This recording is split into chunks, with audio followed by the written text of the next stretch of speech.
La chronique ciné avec JPL.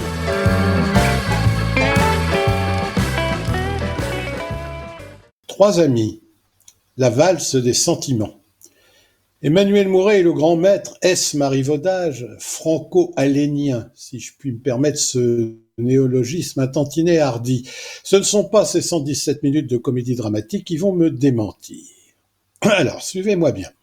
Johanne n'est plus amoureuse de Victor et souffre de se sentir malhonnête avec lui. Alice, sa meilleure amie, la rassure. Elle-même n'éprouve aucune passion pour Eric et pourtant leur couple se porte à merveille.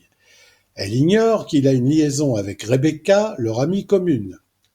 Quand Johanne décide finalement de quitter Victor et que celui-ci disparaît, la vie des trois amis et leur histoire s'en trouvent bouleversées.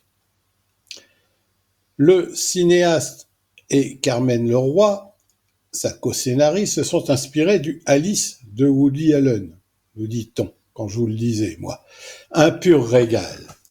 Tout est réuni ici pour nous procurer le plaisir le plus raffiné du spectateur et de la spectatrice. Mouret aime les femmes et leur rend un hommage passionné et passionnant tout au long de cette sorte de mini-série en un seul épisode. On va de rebondissement sentimental à un autre, sans temps mort, sans ennui, sans effet répétitif.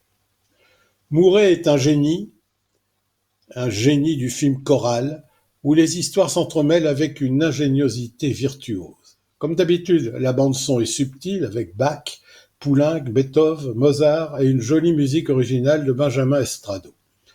Après Mademoiselle de Jonquière, Les choses qu'on dit, les choses qu'on fait et Chronique d'une liaison passagère, ce cinéaste poursuit son parcours sans faute dans la valse des sentiments qui se teinte par instants d'une gravité qu'on ne lui connaissait pas.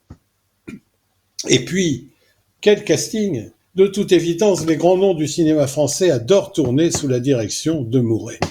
La preuve cette fois avec Camille Cotin, Sarah Forestier, India Air, qui crève l'écran, Vincent Macaigne, Damien Bonnard, Grégoire Ludic, Éric Caravaca, Mathieu Métral, Hugues Perrault, qui visiblement se régalent à défendre les personnages et des dialogues ciselés comme rarement.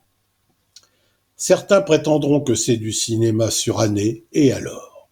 Passer près de 2 heures dans ce bain de talent à tous les niveaux est un cadeau dont on serait bien sot de se priver.